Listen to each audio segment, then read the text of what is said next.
শিক্ষামন্ত্রীর পদত্যাগের দাবিতে শিক্ষার্থীদের তুমুল আন্দোলন নিয়ে জামাত, শিবির, এনসিপি কার্যত চুপ। চুপ থেকেও তারা বিরাট রাজনৈতিক সুফল পেল। দর্শক, এই আন্দোলনের মধ্য দিয়ে, এই আন্দোলনের যে বিএনপির প্রতিক্রিয়া এবং যেভাবে অলরেডি বিএনপি নাকে খত দিয়েছে, পিছু হটেছে, সামনে হয়তো পদত্যাগও করতে হবে, যেভাবে ছাত্রদল বারবার সরি বলছে, যেভাবে ছাত্রদল গালি খাচ্ছে, এবং এতে পুরো বিএনপি সরকার একটা ভয়াবহ দুর্বলতা ফুটে উঠেছে যে বিএনপি সরকার অসহায়, শক্তিহীনতার প্রমাণ। না, আন্দোলনের মুখে তারা দুর্বল। অবশ্যই এটা গণতন্ত্রের জন্য পজিটিভ, কারণ জনগণের দাবি, আন্দোলনের প্রতি এরকম শ্রদ্ধা দেখানো, জনগণের আন্দোলনের বিপরীতে দুর্বলতা দেখানো, এটা গণতন্ত্রের জন্য নিঃসন্দেহে পজিটিভ। কিন্তু বাংলাদেশের রাজনীতির হিসাব নিকাশ হচ্ছে এরকম যে এই আন্দোলন করছে, ওদেরকে পিটিয়ে রাজপথ ছাড়া করতে পারাটাই হচ্ছে সফলতা। এটা করতে পারলে ক্ষমতায় টেকা যাবে, নইলে টেকা যাবে না। অতীতের হিসাবে আমরা সেই অতীতের হিসাবে যেতে চাই না। আমরা দেখতে যে শিক্ষার্থীরা আন্দোলন করছে, তাদের দাবি মানতে হবে, শিক্ষামন্ত্রীকে পদত্যাগ করতে হবে, বিএনপি ক্ষমতায় থাকবে। এমন না যে এটা ক্ষমতায় থাকা না থাকার প্রশ্ন। তবে হ্যাঁ, এইগুলোকে কেন্দ্র করে আওয়ামী লীগ চাইবে বিএনপিকে ক্ষমতাচ্যুত করতে। এই ক্ষেত্রে জামাত, এনসিপি কার্যত বিএনপি সরকারকে সহযোগিতা করছে, কারণ আন্দোলনে মোটেও তারা উস্কানি দেয়নি, ঘি ঢালেনি, এবং তারা সরকার বিব্রত করে একটা পরিস্থিতি পড়ুক এরকম কোনো আচরণ করেনি, কার্যত চুপ ছিল। সন্ধ্যার দিকে শিবির নেতা S M Farhad Facebook post দিয়েছে, তাও আন্দোলনে কোনো উস্কানি দেননি। কোথাও সারা দিন ব্যাপী কোনো শিবির, এখানে শিবিরের সাদিক কায়েম, ফরহাদ মানে বড় বড় সেলিব্রিটি যারা রয়েছে, এখানে শিবির সভাপতি, সেক্রেটারি এরা ইম্পর্টেন্ট না, কারণ শিবির সভাপতি, সেক্রেটারি তারা এই বিষয়ে মুখ খুললে তরুণ প্রজন্মের উপর ওইভাবে প্রভাব পড়বে না। কিন্তু সাদিক কায়েম কিংবা এস এম ফরহাদ এরা মুখ খুললে প্রভাব পড়বে, কিন্তু এরা কিন্তু কোনো কথাই বলেনি। সন্ধ্যার দিকে ফেসবুক পোস্ট দিয়েছেন, কিন্তু আন্দোলনে কোনো উস্কানি নয়। জামাত নেতারা কোনো কথা বলেনি, আমিরে জামাত কোনো কথা বলেনি। সংসদে ডক্টর শফিকুল ইসলাম মাসুদ কথা বলেছেন, কিন্তু সেটা কার্যত বিএনপির পক্ষে গেছে। তিনি আন্দোলনকে সমর্থন দিয়ে কোনো কথা বলেননি। তিনি বলেছেন যে আমাদের ছেলেরা আন্দোলন করছে, এখন কি করণীয়, আপনার জবাব কি? সংসদ ভবনে ঢুকতে চাচ্ছে, আপনি একটা কিছু বলেন। এটা তো বরং শিক্ষামন্ত্রীকে আরো হেল্প করা, অথবা শিক্ষামন্ত্রী প্রশ্নটা শফিকুল ইসলাম মাসুদকে আগে দিয়েছেন কিনা, যে বাবা মাসুদ তুমি প্রশ্নটা করো, আমি উত্তর দিয়ে একটু বাঁচার চেষ্টা করি। মানে এটা, এমনকি নাসিরউদ্দিন পাটোয়ারি এরাও কিন্তু সরাসরি আন্দোলনে ওইভাবে সমর্থন দেননি। তারা শিক্ষার্থীদের আন্দোলনের অধিকারের কথা বলেছেন, তাদের উপর যেন বল প্রয়োগ করা না হয় এই কথা বলেছেন। আর এখানে শিক্ষামন্ত্রীর পদত্যাগের দাবি বা শিক্ষার্থীদের দাবি, এটা পুরোপুরি আপ টু এইচএসসি এক্সামিনিং। এখানে আমার, আপনার বা কারো কিছু বলার নেই, কারণ আমি আপনি তো এইচএসসি পরীক্ষা দিন, আমরা সর্বোচ্চ তাদের নসিহত করতে পারি, বুঝাতে পারি, কিন্তু শিক্ষামন্ত্রীকে ক্ষমা করা না করা এটা তাদের বিষয়। আন্দোলন চলছে, আন্দোলন থামেনি, শিক্ষামন্ত্রী ক্ষমা চেয়ে পার পেলেন না। কিন্তু যতটুকু ঘটেছে বা আরো যা ঘটবে, এতে জামাত এনসিপির অনেক লাভ হয়েছে। প্রথম কথা হচ্ছে জামাত, এনসিপি ভার্সাস বিএনপি একটা প্রতিযোগিতা আছে, এবং বিএনপির একটা অংশ এখানে এই শিবির ট্যাগ দেওয়ার চেষ্টা করেছে, নানানভাবে আন্দোলনকে ট্যাগিং, ফ্রেমিং করার চেষ্টা করেছে, কিন্তু এটা বুমেরাং হয়েছে। আন্দোলন একদম অর্গানিক এইচএসসি পরীক্ষার্থীদের, এখানে ট্যাগ দিয়ে কোনো লাভ নেই, এবং ট্যাগ দিলে এই আন্দোলন আরো ছড়িয়ে পড়বে এবং বিস্ফোরণ ঘটবে। বিস্ফোরণ বলতে শিক্ষার্থীদের আন্দোলনের গতি বাড়বে।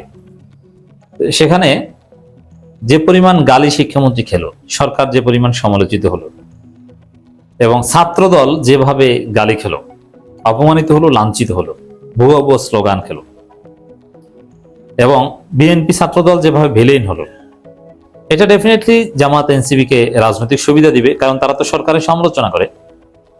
এবং এই এক ঘটনায় সরকারের যে দুর্বলতার প্রকাশ পেল এবং জনপ্রিয়তা যে ধস নামলো,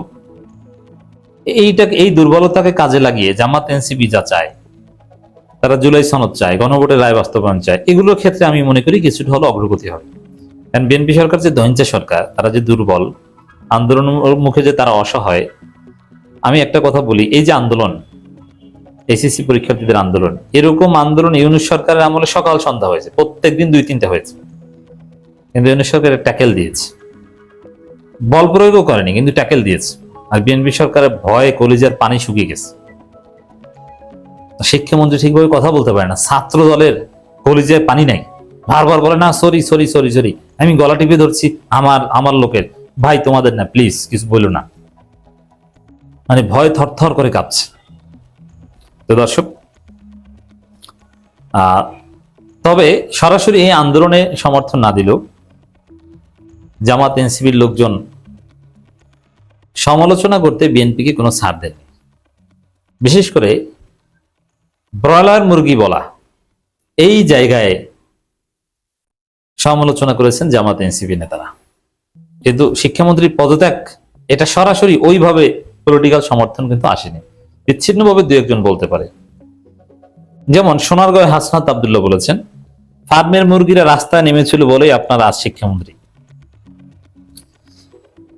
তো এই ফার্মের মুরগির ভয় দেখাবে এখন জামাত এনসিপি বিএনপিকে, যে তোমরা জুলাই সনদ মেনে নাও, গণভোটের রায় মেনে নাও, নইলে এই ফার্মের মুরগিরা কিন্তু তোমাদেরকে জয় বাংলা করে দিবে। এটা জামাত এনসিপির আরেকটা লাভ। সরাসরি এই শিক্ষামন্ত্রীর পদত্যাগ নিয়ে হয়তো বা ডিল করবে না, এটা up to SSC examinee, but এইটাকে কেন্দ্র করে অন্য জায়গায় ডিলিংস আসতে পারে, নাম্বার ওয়ান। দ্বিতীয় হচ্ছে, এটা আওয়ামী লীগের জন্য একটা বিরাট হুমকি। সাপোজ শেখ হাসিনা যদি দেশে ফিরেন, যদিও ফেরার সুযোগ নেই বা এগুলো, বা বিএনপি সরকার যদি শেখ হাসিনার সাথে সমঝোতা করে দেশে ফেরান, কিছুদিন জেল টেল খাটিয়ে তারপরে ছেড়ে দেবো, বা 3-4 বছর জেলে থাকবে, ফাঁসি দিব না। কিন্তু না, পারবে না। এই ছেলেরা, এই ব্রয়লার মুরগিরা, আমাদের সন্তানেরা, এরা আন্দোলন করে শেখ হাসিনার ফাঁসির নিশ্চিত করবে। এরা সবাই রাজপথে নামিয়ে শেখ হাসিনাকে সাথে সাথে খেয়ে ফেলতে পারে, এদেরকে কেউ থামাতে পারবে না। এবং এই আন্দোলনের মধ্য দিয়ে প্রমাণিত হলো যে জুলাইয়ের চেতনা এখনো জাগ্রত আছে, তারুণ্যের চেতনা। অনেকে বলেন, এই যে রমিন ফারানা বলেছেন, আর 100 বছরও বাংলাদেশে কোনো বিপ্লব হবে না। আরে ভাই, 1 মাসের মধ্যে বিপ্লব হতে পারে। এই যে দেখেন, এই যে আন্দোলন হয়েছে বা চলছে, এখানে যদি স্যাবোটাজের কারণে কোনো একটা ছেলে যদি মারা যায়, আমরা সবাই রাজপথে নেমে পড়বো, পুরো বাংলাদেশ রাজপথে নেমে পড়বে। এরকম কোনো অনাকাঙ্ক্ষিত ঘটনা না হোক, আমরা সতর্ক থাকার আহ্বান জানাচ্ছি। কারণ আওয়ামী লীগ সুযোগ নিতে পারে। অলরেডি গোপালগঞ্জে ছাত্রলীগ মিছিল করেছে এবং সেখানে বিএনপি নেতা ঠেকাতে গেছে, বিএনপি নেতাকে মেরেছে এবং বাইক পুড়িয়ে দিয়েছে। অর্থাৎ স্যাবোটাজ ঘটতে পারে, আওয়ামী লীগ এখানে অঘটন ঘটাতে পারে। আমাদের সতর্ক থাকতে হবে, সুযোগ দেওয়া যাবে না আওয়ামী লীগকে। কিন্তু যদি বাই চান্স আল্লাহ না করুক কোনো অঘটন ঘটে যায়, তাহলে আপনি চিন্তা করেন বাংলাদেশে কি অবস্থা হবে। বাংলাদেশে আরেকটা বিপ্লব সম্ভব কি সম্ভব না? জুলাই চেতনা এখনো জাগ্রত আছে কি আছে না? জুলাই চেতনায় উদ্বুদ্ধ হয়ে বেকাররা, তরুণরা আবার জুলাই সনদ বাস্তবায়নে, গণভোটের রায় বাস্তবায়নে ঝাঁপিয়ে পড়তে পারবে কি পারবে না? দেখেন এবার এই যে এসএসসি পরীক্ষার্থীদের জাস্ট একটু ট্রেলার দেখেছেন, তাতেই সরকারে কাঁপন ধরেছে। এটা এখন বিপ্লব আন্দোলন বা আন্দোলনের সম্ভাবনা, তারুণ্যের আন্দোলন, এই ধরনের একটা পরিস্থিতি, এটা পুরোটাই রাজনৈতিক সুফল দেবে জামাত এনসিপিকে। এই আন্দোলনের এক্সাম্পল দেখিয়ে বিএনপি সরকারকে চাপ প্রয়োগ করে আমি মনে করি জুলাই সনদ কিংবা গণভোটের রায় আদায় করতে কিছুটা হলেও সুবিধা হবে।